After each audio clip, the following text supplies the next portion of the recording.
भारत और श्रीलंका के इस वनडे मैच में भारत को जीत के लिए 202 रन का टारगेट मिला था, जो दिखने में तो काफी छोटा था, लेकिन आने वाले समय में यही टारगेट भारत के लिए पहाड़ जैसा साबित होने वाला था, जिसकी भारतीय टीम को बिल्कुल भी उम्मीद नहीं थी।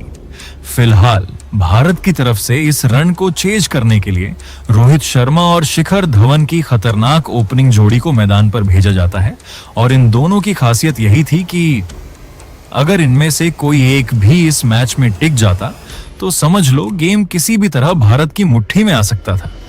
मैच शुरू होता है और चौथे ही ओवर में भारत की तरफ से पहला चौका भी लग जाता है।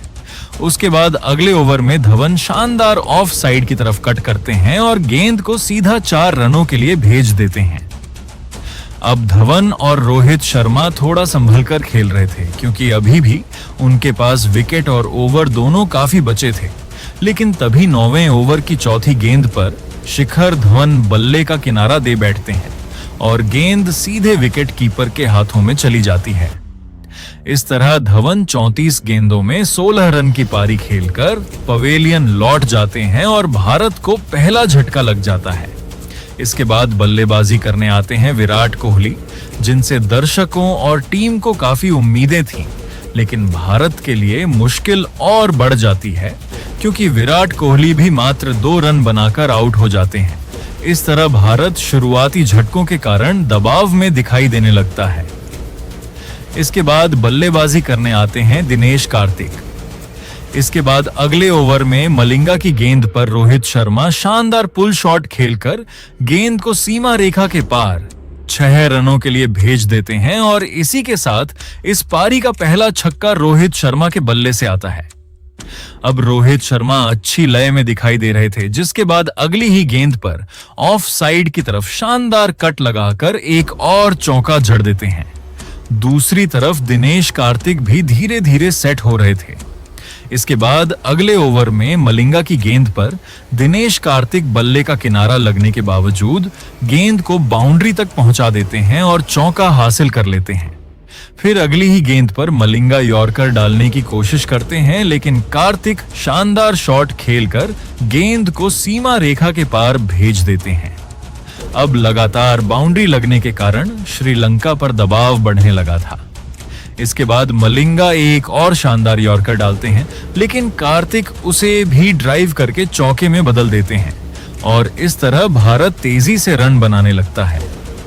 रोहित शर्मा और दिनेश कार्तिक की अच्छी साझेदारी के कारण भारत का स्कोर 77 रन के पार पहुंच जाता है, लेकिन तभी कार्तिक कट शॉट खेलने की कोशिश करते हैं और गेंद सीधे फील्डर के हाथों में चली जाती है। इस तरह दिनेश कार्तिक 23 रन बनाकर आउट हो जाते हैं।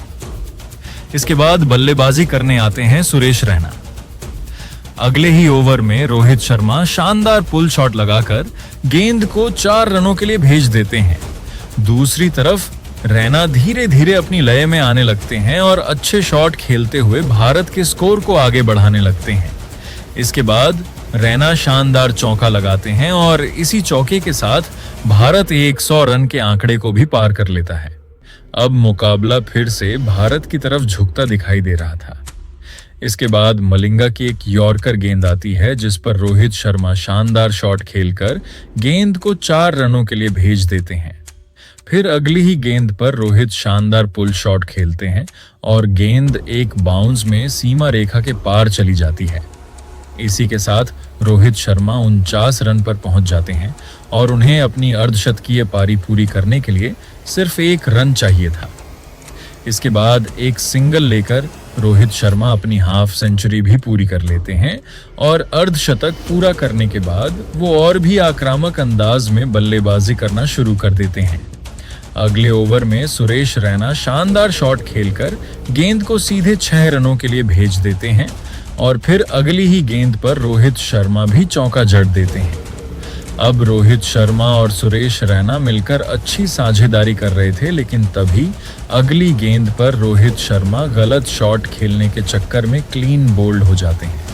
इस तरह श्रीलंका इस मैच में शानदार वापसी कर लेता है, क्योंकि रोहित शर्मा अच्छी तरह सेट हो चुके थे। रोहित के आउट होने के बाद श्रीलंका को राहत की सांस मिलती है, लेकिन उन्हें अभी पता नहीं था कि भारत के कप्तान MS धोनी अभी बल्लेबाजी करने आने वाले थे। इसके बाद MS धोनी क्रीज पर आते हैं, लेकिन अगले ही ओवर में सुरेश रैना भी 32 रन बनाकर आउट हो जाते हैं। इस तरह लगातार विकेट गिरने के कारण श्रीलंका मैच में अपनी पकड़ मजबूत करने लगता है। इसके बाद बल्लेबाजी करने आते हैं रविंद्र जडेजा, लेकिन वो भी ज़्यादा देर नहीं टिक पाते और मात्र 5 रन बनाकर एल्बिडब्ल्यू आउट हो जाते हैं। अगले ही ओवर में रविचंद्रन अश्विन भी बिना खाता खोले आउट हो जाते हैं और इस तरह भारत का स्कोर 152 रन पर 7 विकेट हो जाता है। अब मैच पूरी तरह श्रीलंका की तरफ जाता दिखाई दे रहा था, लेकिन अभी भी MS धोनी क्रीज पर मौजूद थे। इसके बाद अगले ओवर में मलिंगा की गेंद पर MS धोनी शानदार चौका लगाकर भारत की जीत की उम्मीदों को जिंदा रखते हैं।